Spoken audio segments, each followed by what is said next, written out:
Capitol grounds in Austin, a hoot and holler barbecue on Speaker's Day. Historically, Texans have distrusted government. The majority shares President Reagan's feeling that government should be hobbled and harnessed and held in tight rein. So legislators are paid only $600 a month and meet only once every 2 years for 140 days. It met this year in January, and one of its biggest guns is this man. When it comes to power, he could run with J.R. Ewing. I hope that we're providing enough sunshine and heat for you. He's Speaker of the House, Billy Wayne Clayton, panhandle farmer, millionaire businessman, now serving an unprecedented 4th term in that office.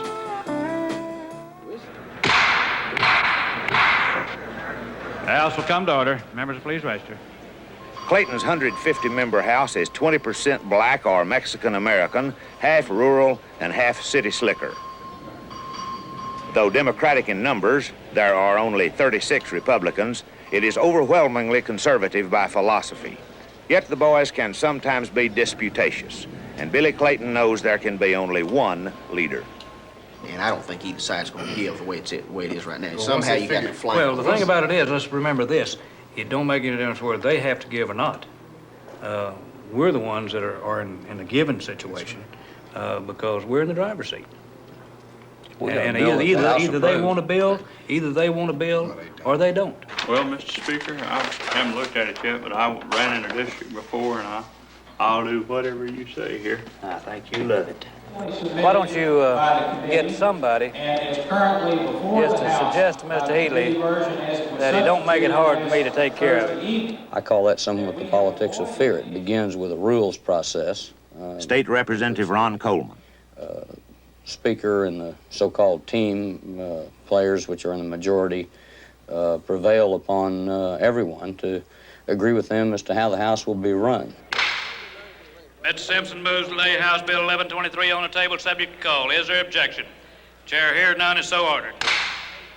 The old saying, and it's so true, that if you got 76 votes out of this 150 members, you can do anything you want to do. And that's the object, is to go get them. And the object is to have 76 votes in your pocket at all times. Now, of course, people who don't support the Speaker generally don't wind up with the best committee assignments. Isn't that true? Another old political adage you're saying is that to the victor goes the spoils. Each Sunday evening, Clayton hosts a dinner in the hallway outside his office for the chairman of his team, men who call the shots, make the mule plow. At first glance, some may appear not to belong in the conservative gathering. Craig Washington, Houston liberal, head of the Black Caucus, Speaker pro tem. I never lose my liberal idealism. I never compromise on principles, but I have learned how to get along, and I've learned that that's the only way that you accomplish anything down here. Have you ever voted for a bill or bills down here that you maybe were philosophically or even morally opposed to in order to kind of stay on the Speaker's team? Not to stay on the Speaker's team. For what reason, then? Well, I throw votes that hopefully that don't hurt my community, to help a friend, to put a chit out there so I can call it back later. He never asked me yet. Well, when he asks you, why don't you tell him no? Well, I'll think about it when he asks me. Bob Davis, though a Republican, is a major power on Clayton's team. He says he's got about 80-something votes. He chairs the Tax Writing Ways and Means Committee and sits on the powerful board that prepared this session's $26 billion biennial state budget. His concern now is to increase the number of Republicans in the House. This opportunity comes but once every 10 years by redistricting, and this is that year. The population shifts in the state would certainly indicate that redistricting ought to result in Republicans being competitive in more House seats and Senate seats and congressional seats in 1982 than they were in 1980 or 78 or 76. And one of my goals is trying to ensure that we get the maximum number of districts that we can be competitive in, that they don't pack us into districts that are 90% Republican districts. In Texas, as elsewhere, politicians with their own careers at stake engage in bloody personal battles as their district boundaries get changed. In the 1960s, the Supreme Court decreed that all districts must have about the same population and that minorities must be protected. This does not eliminate horse trading so much as it complicates it. And in these power struggles, the interests of the people are sometimes forgotten. Charlie, I'll get down there this afternoon and see if Billy Clayton, with ambitions for statewide office, must forge an acceptable plan without antagonizing his colleagues. Liberal Democrats already have grumbled that Billy is giving too much to his Republican friends. dividing the 10 and 4. How about that? Clayton's goal is to lock up 76 votes. He begins with the easy ones, rural members personally loyal to him. Swisher and Hale. A few boxes over there that I needed to keep the rest of it conservative. After each member is presented with a map of his prospective district, the Speaker requires them to sign on the dotted lines. The way you do it is the way that it works out. Okay. You don't sign on right there. Okay. There's 5. But as Father Divine once said, being God ain't no bed of roses. 17,000. I could never consent to that. What if that come like that? What? Here? Yeah. No. In here too. See? And there's only 8,000 there. Everybody's got to give a little. Yeah. And take a little. But we're talking about, quote, the redneck vote and the unquote. That's why those people moved out there originally, to get away from minorities. How's your process going along this morning? Super. How many have you seen so far? I haven't counted them, but we're really doing good. Anybody cried? We're drawing lines, aren't we? This is where Competition between blacks and browns for center city districts is a fact of life. In the Austin delegation, this pits Wilhelmina Delco against Gonzalo Barrientos. Street over here is kind of our demilitarized zone. No, it couldn't be at West Avenue. I can't see anyway. I don't know why I'm trying to read it. Ebert? Ebert. Well, that was a street name for Dorothy Ebert when she was principal over there. So there's 130. And that's about halfway to Ebert. Richard Dean's it. Barrientos draws the line at Richard Dean Street. No, if we went to, see, halfway would be Ebert, and right there on Ebert. We're down to 200 people's difference. That's all. Go down to one block. One block. And the block is overwhelmingly majority black. Whose lucky day is it? Richard Dean. Everything else all right? No, I say Ebert. I don't understand why we're dealing in ultimatums, because we have to change the lines, and everybody's got to change the lines, and I don't understand why it's Well, an ultimatum I've done enough situation. changing. Well, so have I, but Gerald, that's the way it Gerald, works. whatever y'all feel, that's Richard Dean. Okay? And I say Ebert. I got to run, Mr. Speaker. Well, man. That's great. Better not run, Go because right all ahead, over run. me. I don't care, that doesn't threaten me. Oh, I'm not trying to threaten Well, anybody. you know, I mean. think here it is, 130 to 89 between Richard Hey. Dean and Ebert. Why arbitrarily set a line that excludes 200 people that I need? We can't jack around all day on one No, block we and sure one can't. street when That's we've got Bear You County and got Harris guys County. with real problems, I understand. Put it down that street where Willamoni wants it, and let's go. Okay, that would be down Ebert, E-B-E-R-T. Cody. Charlie, now, I thought we had y'all's business worked out. Okay. Gerald? Thank you very much. Gerald, thank you. Hey, Gerald? Yes, sir. We just probably got a line mixed up on that map when it comes out. I understand. Kilo? Basically, the old plan, the court-ordered plan is what we're working on. We're working from there. The redistricting committee holds many public hearings. Citizens earnestly speak for or against varied plans, unaware largely of all the games in the back rooms. It is the purpose of this hearing to allow either the delegations or interested citizens or groups to present how they think the district should be drawn based upon The committee is chaired by Tim Von Dolen, a Clayton appointee and, like most of the 19 members, loyal to the Speaker. It includes Bob Davis, one man who plays hardball. What Tommy really is asking us to do is to give up a seat that we can be competitive in so he can have an ideal district to run from North Bear County to Midland with all the money that he'll ever need and all the votes he'll ever want, just for him. And I tend to believe that's a little greedy. It's got to be on this south end side, right in that corner there somewhere. There are about 3,300 people in the block group down there, and there are no Mexican Americans in there. But you know Charlie, my God, he's just going to scream bloody murder if he has to go east, and he's on the committee. A key Republican strategy is to form an unlikely alliance with minorities. Democrats charge the Republicans with using the minorities by packing them into carefully drawn districts in urban areas and attempting to shape the others for themselves. You got to, when you're trying to be unfair to minorities, the best thing you can do is try to accuse the other side of being unfair. And sure, it works to my benefit and to the benefit of Republicans for that to occur, but it also works to the benefit of the blacks. And their plan works to the benefit of neither. Republicans are not our friends. Craig Washington. They don't have your interests at heart. Why is it that they are always the ones that come to us with the maps? We want to show you the minority plan. They don't ever start out saying what it does for the Republicans. They start out saying what it does for you and that's and a you game that and they're me. playing. But we understand the game. The Republican strategy prompts the first joint meeting in history of the black and brown caucuses. Man to man, member to member. But if it came down to creating another Republican district in Harris County in order to create a senatorial district that I can run in, I said we'd do without it. I said our people are better represented by Lyndon Williams and Chet Brooks and Jack Ogg than they can by one black who's isolated and everybody else in the county is a damn Republican. I don't disagree with you on that, and all I'm saying, the converse is true. If I can show you a plan that creates another Mexican-American seat in Harris County, in any part of the state, and doesn't create another Republican seat, then you ought to be willing to go with us on it. But I always have, and that's what I just told him a few minutes ago. All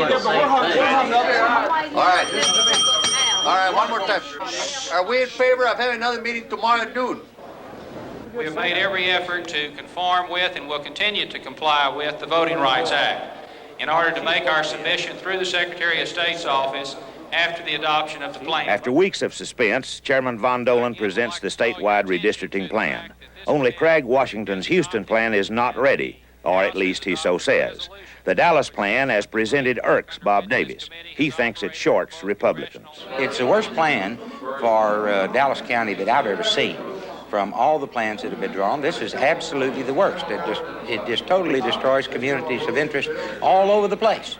And I don't want to do that. Representative Paul Ragsdale authored the Dallas plan Davis attacks. The two old adversaries exchange words. 75, 80% Republican. There ain't been no 75 or 80% plans drawn. Well, your plan would have accomplished that, and that's my contention. I think he did taking the type of look at voting analysis and statistics that one would take when one didn't want to be encumbered by the truth, because that's not true. Well, I certainly don't feel encumbered by anything you're going to tell me, that's for sure. I understand that. The next day, rumors spread that a couple of Dallas Republicans, Lee Jackson and Bob Davis, had somehow fed erroneous data into the redistricting computer. Ragsdale cries foul. Well, I'm saying that right now it looks awfully suspicious. I have no idea whether it's deliberate or not, but I won't get to the bottom of it. Do you want to name anybody that you think did it right now? I understand that it was Representative Jackson who submitted some figures to Mr. Potter in the computer room. However, those figures got into the computer they got there. Chairman Von Dolan, who vowed to get to the bottom of the computer room caper, speaks to Bob Davis. You know, it was a number for my district that I'd never seen before from anywhere. And I don't know where They renumbered them. You were unjustly accused of having done that, is that it? Well, that's what I'm trying to find out, what I've been accused of. Had it not been caught, then it could have been a catastrophe. But As a practical matter, you're not eager to know what went on there, are you? In terms of having to name somebody who did it? No, I'm really not. In terms of the impact on the process, I'm not as interested in how it happened or who did it as to the fact that it doesn't happen again and that we did catch it. Deliberate sabotage? Perhaps more a combination of carelessness, fatigue, old rivalries, and paranoia. There is an instinct to circle the wagons. As for Republican Bob Davis, he was asked by the Speaker to tone down his fervor. And 3 days later, Davis was hospitalized for exhaustion. There's a lot of yet to be resolved questions so far as redistricting is concerned. Meanwhile, back at Billy's ranch, the Speaker's last supper. The redistricting bill still hangs fire. Clayton waits for Craig Washington's plan in his crucial Harris County block. Washington has stalled putting his eggs in the basket until he sees everyone else's. So I would suggest to you that we work diligently, that we consider everything we can to bring a bill forward and get on with our business. John Hill, and all the other Democrats are in districts that were After dinner, Washington trots out his plan. Representative Colbert of Houston explains it to Chairman Von Dohlen. Races as indicator races too, but that should be a good indication given what happened both county-wide and statewide. Don't volunteer information like that. Selling it. You got the votes. You don't have to explain all this shit. Answer the question. To accommodate. You got 12 votes on the goddamn committee. You don't need nothing else. Both of them coming out into Montgomery County. Yeah, but coming out at a different point. But either one of them would fit into Tile. Speaker Clayton goes along with Washington. Now he has a complete statewide plan. There is one more major obstacle, the Republicans. I think our bottom line is either we get something substantive out of Dallas, or we... Finally, 3 days later, with Ed Emmett now representing the Republicans, the Speaker must cut one last deal. I'm not going to let this whole damn thing flush down the tube about some bullshit. Well, I've been fighting personalities the last 4 months. And I'm not going to let That's not the first or the last case that'll be involved. Plus, you got a voting rights problem, Mr. Chairman, with his district. It is majority-minority. And any pull away from that... Is it immaterial to you just so you got a shot at a district down there, whether it be Colbert's or Wallace's? I hate to put Wallace's head on a platter, but if it had to come down to a choice between the two, that's what it'll be as far as my recommendation is concerned. What if we swapped that tract for that tract and put that one over here and gave that one down to Randy, since Randy's already got this one? And that's all? I think that looks pretty good. I don't see what that hurt. Do you, Craig? And that's why, you know, the whole delegation. Okay. One track. This time he needs his team captain, Craig Washington, to give a little.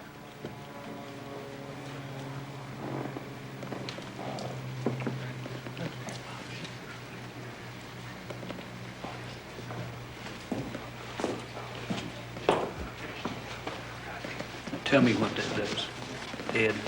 By 4:30 the next morning, Speaker Clayton pulls it off. There being 115 ayes, 26 nays, one president not voting, House Bill 960 is passed, third reading.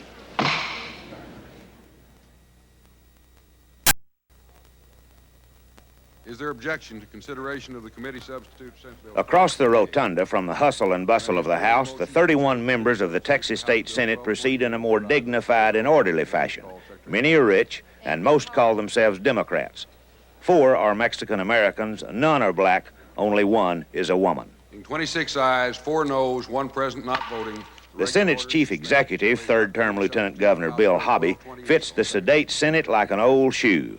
His father was once governor. His mother served in the Eisenhower cabinet. His family owns the Houston Post. Being 14 ayes and 17 noes, the motion to table is lost. Though as powerful as Speaker Clayton, Bill Hobby could take the excitement out of an earthquake. But he is the kind of man the Texas establishment trusts. He's cautious, conservative, and carefully guards the state's money, especially when requests come from the other side of the tracks. Local district. We watched a bill introduced by a Mexican-American, Carlos Truon, the Bilingual Education Act, which is intended to assist mainly Hispanic students to learn English, like these Austin school kids touring the capital. ¿Y cómo te llamas? ¿Cómo se llama tu escuela? 21% of Texans are of Spanish origin. Their school dropout rate is high and alarming. Earlier this year, in a decision ordering Texas to extend bilingual education through 12 grades, federal Judge William Wayne Justice accused Texas of a pervasive system-wide discrimination against Mexican-American children. Republican Governor William Clements. I'm going to say 4 words to you and then look for your reaction. Judge William Wayne Justice.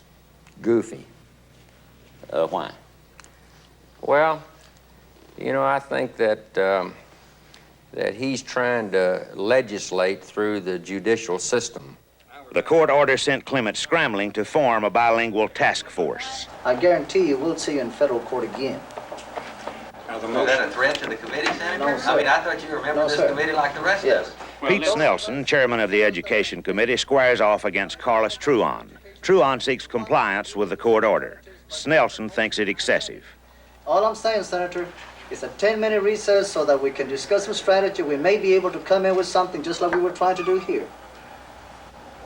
Well, let's, I think we're looking for a solution, Senator. Now, if you've got the solution, that's fine, but, you know, I Well, think this it's is no inappropriate to threaten the committee of what you're going to do in court. Eventually, the task force would recommend extending compulsory bilingual education from the 3rd through the 6th grade. That they're going to take other action in order to protect the rights of the children. That's not to be considered a threat, Senator. Why don't you all pull up a chair? For days, Truon has attempted to have his bill considered on the Senate floor. Lieutenant Governor Hobby is stalled. Now Hobby calls a meeting in his office with Senators Truon and Snelson.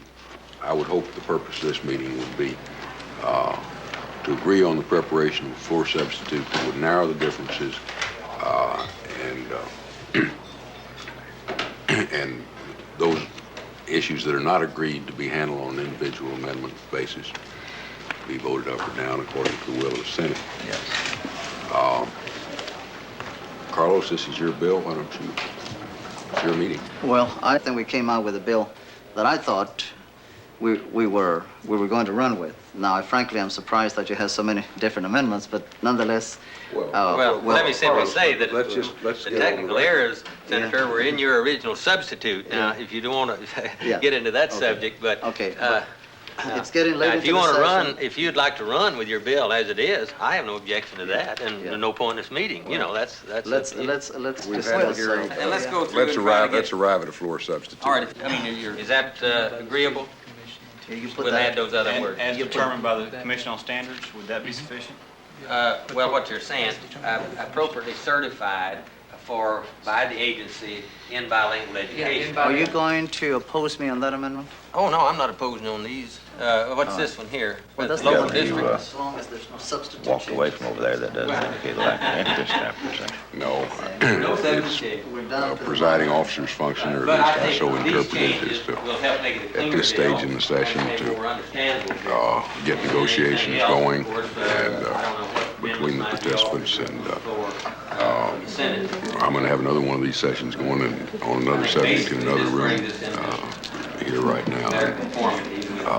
Musical political chair. Yeah, that's right. It's kind of like a doctor's office or a dentist's office. You know, you got different issues going in different rooms all the time. So you function to some extent as a referee. Yeah, that's about 75% of a presiding officer's function. Y es importante que tú le expliques al senador qué pasó con esa junta. Oh, Joe. Narrow your areas of disagreement? Well, actually, the areas that we discussed about are those areas that we would have agreed on the floor. Sure. Governor, I've been ready to go on this bill since Monday, and we're now Wednesday, and tomorrow's Thursday. You'll be first out of the box tomorrow. And you indicated earlier that you did not favor having a funding mandated in the bill. Because of our experience with bilingual education and the State Board of Education. We need to know what level of funding you would be able to settle for. We can all sit around this table and agree on the need for a bill and whatnot. That's a different thing from getting 21 votes on the Senate floor. So I think the figure we ought to try to arrive at, if it's possible to arrive at, ought to be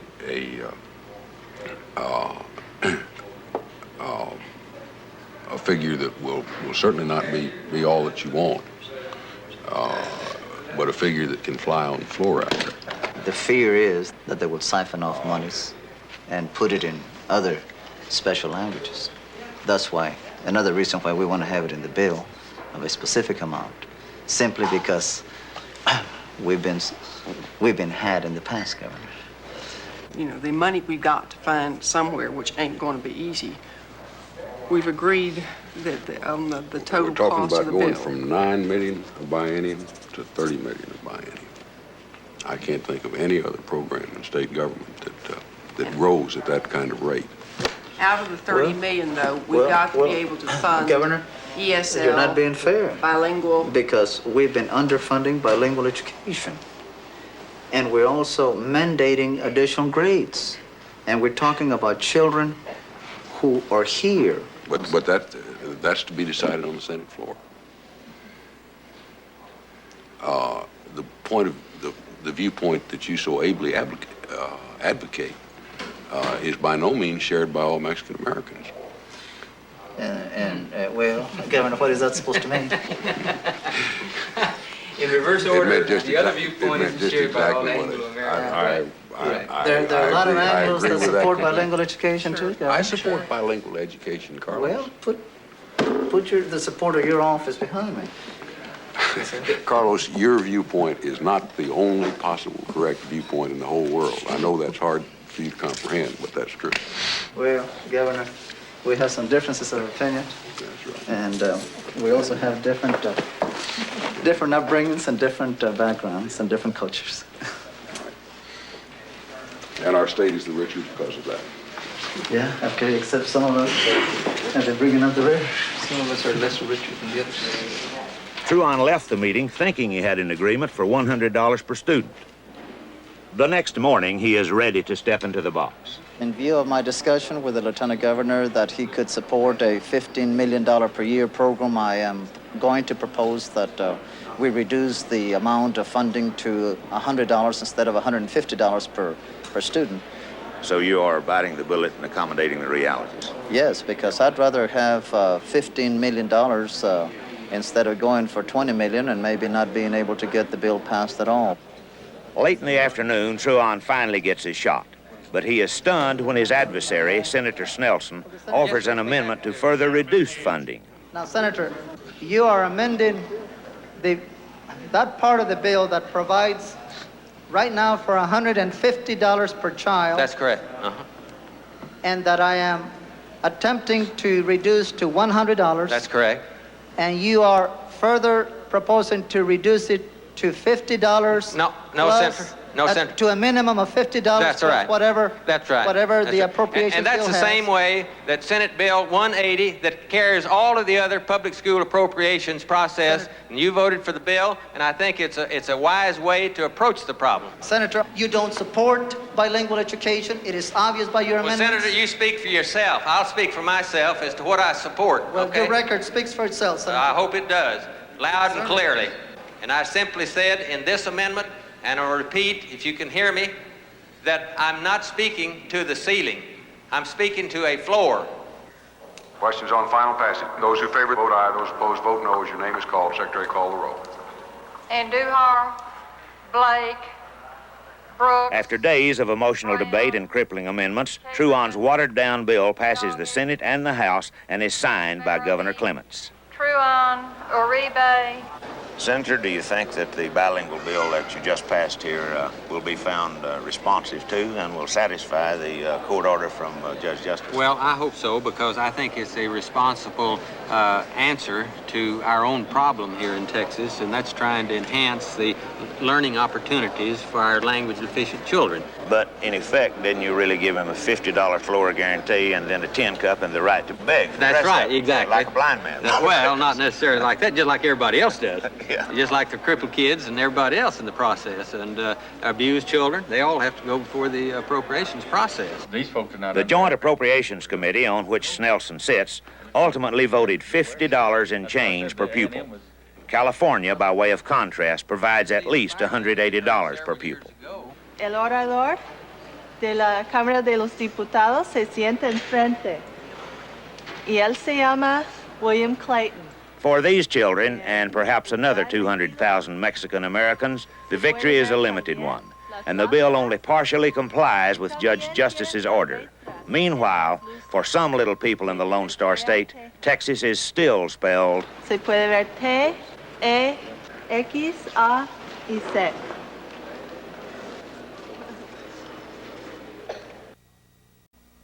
Is Fox here?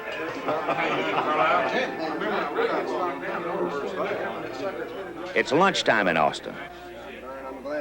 Any hungry or thirsty legislator is welcome to a free spread offered by the Trial Lawyers Association, a lobby group. Whether they just register a vote or whether they're going to actively try to... I think 2 or 3 of them probably actively stand up and register and participate with 5 members to knock you off the council. Do you have any idea who it is? Dozens of politicians and lawyer lobbyists mingle here in a buddy-buddy atmosphere. I'll poll the delegation and see what their feelings are. Later, I asked Mike Gallagher, legislative chairman of the association, what the trial lawyers expect for their hospitality. Hopefully, we get an opportunity to at least express to them our views. Hopefully, they get a good meal, and full stomachs make for better legislation. And you throw around a lot of money. How much money do you all contribute to the legislators in a given session or year? We contribute substantial money in the... How much is substantial? Elective process. I couldn't exactly tell you how much it is. It's done through a different association. Lawyers involved for Texas, or better known as LIP. Special interest lobbies are active all across the country, but in Texas, they've honed it to a fine art. Lobby groups like the trial lawyers, through their political action committees, or PACs, spent $6 million on Texas campaigns last year, or 10% of the total spent in all national campaigns. The 1,500 registered lobbyists in Austin outnumber legislators 8 to 1. If you still believe what you learned in civics class, that your elected men write, debate, and pass great public issues, stick around for a rare glimpse of how it's really done down here. Watch the business lobby as it pushes to raise interest rate ceilings. It all begins with former legislator Jerry Nub Donaldson, point man for the alliance of business groups behind House Bill 1228. Gene Fondren is chief coordinator of the effort. Nub Donaldson. It doesn't embarrass me to be called a lobbyist because the manner in which I lobby, everything's above board and very professional, I hope. Where Senator Wilson is this morning. They've come to a committee hearing where Senator Grant Jones, sponsor of the bill, himself a board member of a savings and loan company, states his case to raise the interest rate ceiling to 24%. But keep in mind, there are a lot of people that banks won't lend to. Now, proponents say the high cost of money makes the current Texas limit unrealistic. The other side, while conceding that credit unions and savings and loan companies are in a squeeze, claims that profitable big banks are attempting a greedy piggyback ride. There being 7 ayes and 1 no, committee substitute for House Bill 1228 is reported favorably. Senator Travis moves that the committee stand adjourned till Thursday morning at 9 o'clock. Nub Donaldson speaks of the bill's origins.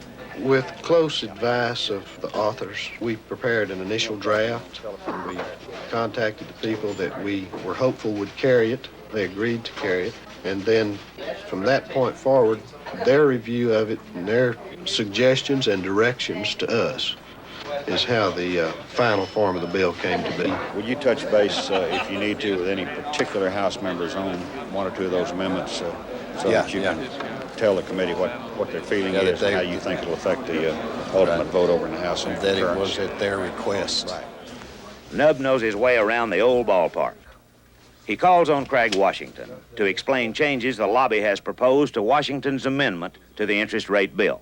I probably have, at least this session, a little easier access because of personal relationships that I have with members. Sometimes it's difficult to tell the players without a scorecard. That is, legislator from lobbyist.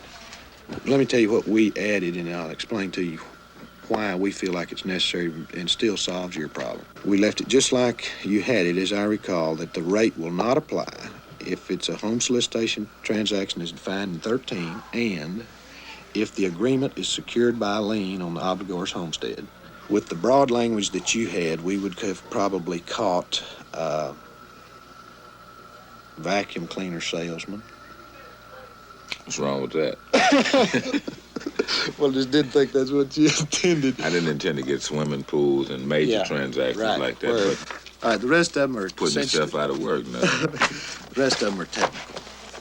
Nub, you want to tell us exactly what the posture of the bill is now with respect. Later that morning, the business lobbyists, calling themselves the Committee for a Strong Economy, meet for a strategy session. Really, we only made the one major substantive change. The heavy artillery is present. Agents of savings and loans, commercial banks, consumer credit companies, retail merchants, auto dealers, a big law firm. The stakes involve hundreds of millions of dollars. The groups lobbying for HB 1228 have spent more than $1 million in campaign contribution. We did make some cleanup amendments. I believe, Sap, we did one on home solicitation, which is an amendment that Craig Washington put on the House floor, and I visited with him earlier today to explain exactly how we had changed it, and I believe that, without question, I have his concurrence that the amendment does what we wanted it to do, or what he wanted it to do, and he's apparently satisfied with that. I visited briefly this morning with Senator Jones, and I know that others have visited with him. He indicated to me that he would like to run with the bill before the holiday recess. Anybody have any thought or comment that we might share with Senator Jones about whether or not our advice would be that he go ahead and run with it or not? I think if we can get it passed tomorrow and possibly get it through on final passage by Thursday, then we have the Easter weekend to work on some people when it comes back to the House for concurrence. And I think this is a good time to do that. Yeah. That gives us all day Friday, which a lot of members will be home, and we can call them and run them down. And how much influence flows with PAC cash? I asked Babe Swartz, for 20 years a state senator. The lobby in every legislative body is effective because they work full-time. They are paid well, they are staffed, their expenses are taken care of, they have specific goals, and they come down here and achieve those goals. What the real estate lobby wants is protection of realtors and protection of their fees. What the truck lobby wants is protection of a system where they have all the permits and nobody else can get them. What the railroad wants is no inspection on safety measures, you see, so that they can keep on running the railroad the way they want to. And they will contribute tremendously to the campaign of anybody who runs against a candidate who speaks out on those issues. Every time you run, you have to run against that money. So now what do you do for a living, babe? I'm a lobbyist. A lobbyist is a very essential part of the legislative process. Speaker Billy Clayton. Because considering 5,000 pieces of legislation in 140 days is an impossibility without a lot of help. The lobbyists have a certain amount of responsibility themselves if they're going to maintain any sort of respectability among the membership of providing accurate information on issues. We will need to work the Senate this morning and make some assignments. This is the AFL-CIO man, Harry Hubbard, one of the lobbyists fighting against HB 1228. That you will take this morning so far as informing our friends in the Senate that we're very much opposed to the interest rate bill, and we understand it. The major labor union PAC spent $360,000 in 1980 backing candidates sharing their views. Brooks. But in this right-to-work state, union influence is to business influence as cap pistols are to cannons. Ken, dog it? That's right, yeah. It's an advantage in boxing and media. This consumer lobbyist, a populist maverick, has only a $70,000 annual budget to work with. But he is slick, has a down-home flair, and knows how to charm the media. I appreciate y'all coming out. I'm Jim Hightower, president of the Texas Consumer Association. It's my sad duty once again to call us together to talk about this old ugly interest rate bill. It just keeps getting worse and worse. This bill was terrible from the start, but the Senate Economic Development Committee has done something that I really would have thought impossible, which is to make it worse. Now, this is being done, as has been pointed out again and again, in the names or for the benefit of the big bankers who already are extraordinarily profitable. There's really no reason behind this amendment except just sheer greed. You know, the Bible teaches us that Jesus threw the money changers out of the temple, and now we know where they went. They went right here at the Texas Legislature. Be happy to answer any questions that you might have. Inside the Senate, the bill's sponsor, Grant Jones. Frankly, money is like any other commodity. It has a price.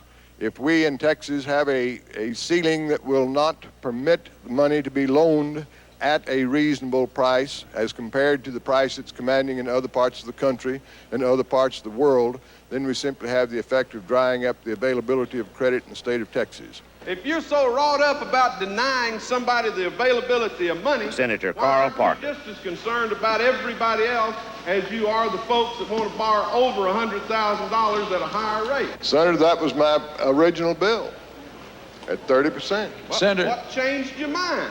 I didn't change my mind. The House changed their mind.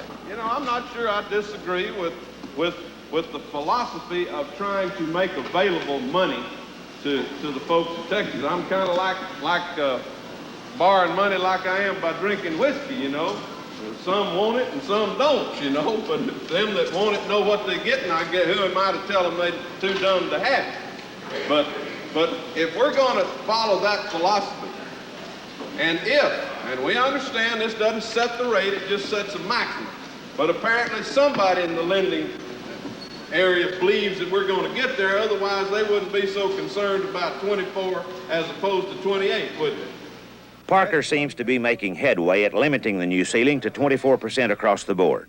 Proponents sought 28% on large commercial loans. It appeared in the morning session that you guys who opposed the 28% interest ceiling had something going for you, and at afternoon, that momentum seems to have been lost, and I have a feeling that the handwriting's on the wall. What has happened, and how much lobby pressures and arm twistings have you fellas been subjected to? Well, that probably demonstrates the wisdom in the rule of not letting lobbyists on the floor with us.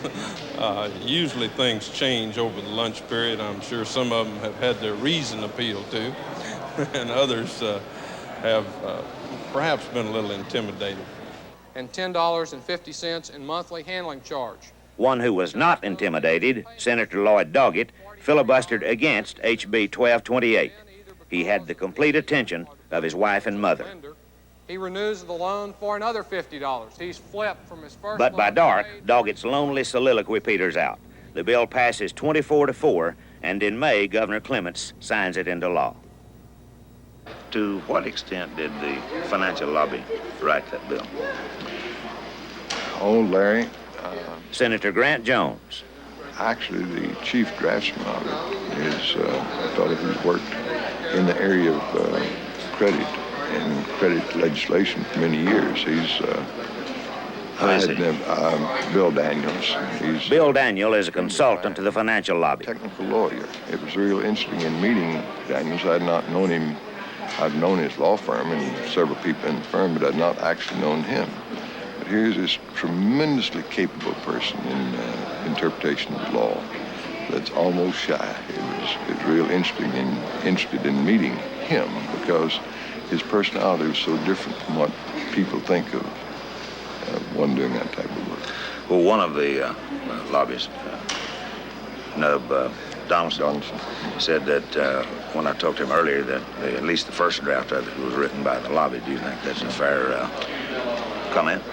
Oh, it may be. Actually, I was involved in reviewing a number of drafts on that thing, and at various times things would come in which I'd simply say, I'm not interested in having that in the bill.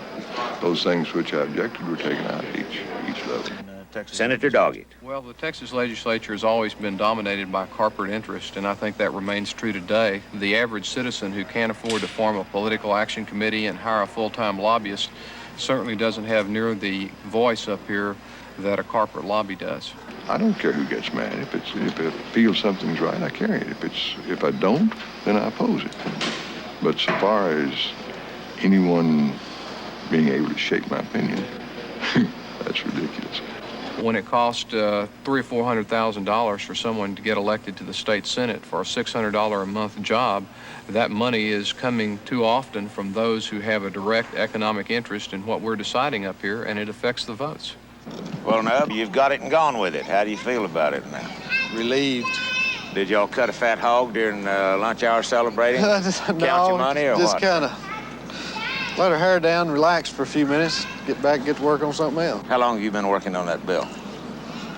Since middle of January. What are you going to do now? I'm going to work on a couple others.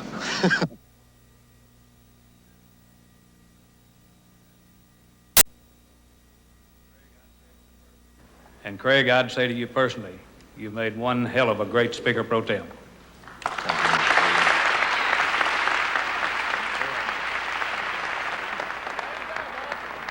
It's the final night of the session. Speaker Clayton is stepping down, and the night is made for love. In my opinion, when Bill Clayton leaves, the members of this body will lose the best friend that they ever had. I remind you one more time of the promise that he made to me the day that I joined up on the Bill Clayton team. It was that he would be fair and he would listen to me and others from the urban areas concerning urban problems. That was in September of 1974. From that day to this day, Bill Clayton has kept that promise. I'm going to miss you because I love being here, but I'm going to miss this man even more. He is the best friend I ever had, and I think he is yours too. And we love him very much, don't we? Mr. Washington's going to miss us because he's going to the Senate.